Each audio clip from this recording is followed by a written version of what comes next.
रूस का चीन से मदद मांगना क्या बताता है? यह बताता है कि यूक्रेन से लड़ाई में उसे भारी नुकसान हो रहा है, जिसे यूक्रेन की ओर से जारी किए गए आंकड़ों से भी समझा जा सकता है। यूक्रेन लगातार बता रहा है कि उसने रूस को कितना नुकसान पहुंचाया है।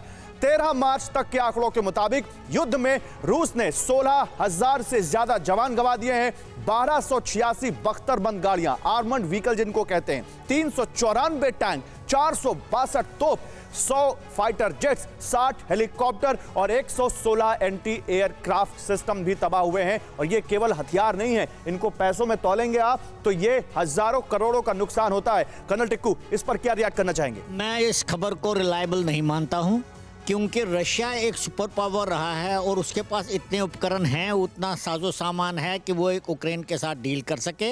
ये एक इंफॉर्मेशन वॉरफेयर हो, चाइना। आप नहीं मानते रूस को नुकसान हो रहा है? नुकसान तो हो रहा है, वो तो दिखाई दे रहा है, लेकिन नुकसान इतना नहीं है कि उसको चाइना के पास जाना पड़े कि हमारी अब सैनिक उपकरण दीजिए, हम यूक्रेन के साथ। चाइना तो रूस के साथ दिखता है, वो तो पहले से ही दिखाई दे रहा है। सारे क्या तो अगर मदद मांगी जाए तो देगा चाइना मदद? सर आएंगे आपके पास, मांगी नहीं जाएगी। कुछ और अहम बात है, स्टेज पर तो मदद की जरूरत है। दर्शकों को समझा दे और उसके बाद इसे अपने पहले से समझेंगे। देखिए, पुतिन अब नाटो से भी आर पार की लड़ाई के मूड में नजर आ रहे हैं। अब ऐसे में ये नाटो और रूस की ताकत जानना जरूरी है और उसके साथ ये भी समझना जरूरी है कि अगर रूस के साथ चीन की सैन्य शक्ति मिल जाती है तो फिर क्या होगा। आप जरा इसको कंपैरिजन में समझिए।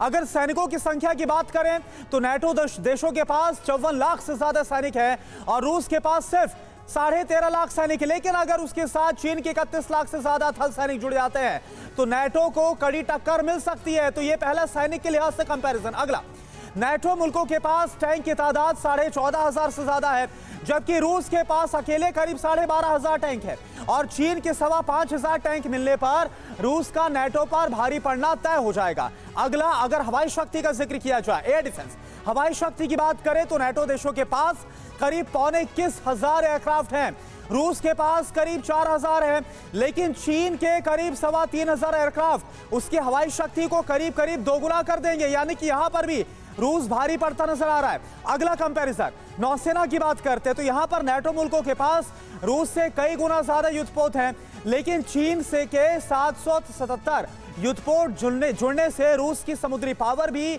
नाटो को कड़ी टक्कर देने में कामयाब होगी। और सबसे आखिर में सबसे विध्वंसक हथियार की बात कर रहे हैं, नाटो देशों के पास कुल मिलाकर परमाणु हथियार देखिए 6,065, लेकिन आप अकेले रूस के पास देखिए सबसे ज्यादा 6,255 एटम बम है, यानी नाटो देशों से ज्यादा। और इस फर्क को चीन के 350 परमाणु बम और बढ़ा सकते हैं। देखिए संदीप सर, इस पर मैं आपसे कमेंट चाहूंगा कि क्या ये जैसा कि बताया कि रूस को कोई जरूरत नहीं है, यूक्रेन से कितना लंबा युद्ध चले अपने आप में सक्षम है, तो फिर जो वेस्टर्न मीडिया की तरफ से न्यूयॉर्क टाइम्स में छप रहा है, फाइनेंशियल टाइम्स में छप रहा है, तो ये भी आपको वेस्टर्न मीडिया का कोई प्रोपेगेंडा फिक्स नजर आ रहा है? देखिए, आप अभी तुलनात्मक एक टेबल दिखा रहे थे। मैं कहता हूं कि नाटो के अंदर इच्छा शक्ति नहीं है लड़ने के लिए।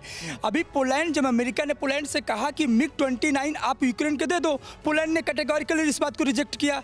तो आप ये समझिए कि पोलैंड हो, फ्रांस हो, जर्मनी हो, बहुत ही ज्यादा डिवाइडेड कंट्री हैं और इनके अंदर वो विल पावर नहीं है कि रशिया के सामने आ सके। नहीं, लेकिन आप जब जियोपॉलिटिक्स की बात करते हैं तो फिर तो नेशनल इंटरेस्ट, फिर तो सर नेशनल इंटरेस्ट को भी बार कह रहे हैं कि यदि आप नो फ्लाई जोन डिक्लेयर नहीं करते तो नेटो पर भी मिसाइल गिरेगा। क्या ये जेलेंस्की का अंदर का? लेकिन बात ये है कि क्या इसमें आप जियोपॉलिटिक्स को भी इग्नोर कर सकते हैं, जिसमें नेशनल जो आपकी प्रायोरिटी होती है, national security. Kapil sir, add on करूंगी, एक ब्रेकिंग ले लूं, वो भी आ जाती है और हर एक देश पहले अपनी सुरक्षा के बारे में जरूर सोचेगा। अड़ी, सोमवार से शुक्रवार शाम 6 बजे सिर्फ TV9 भारतवर्ष पर।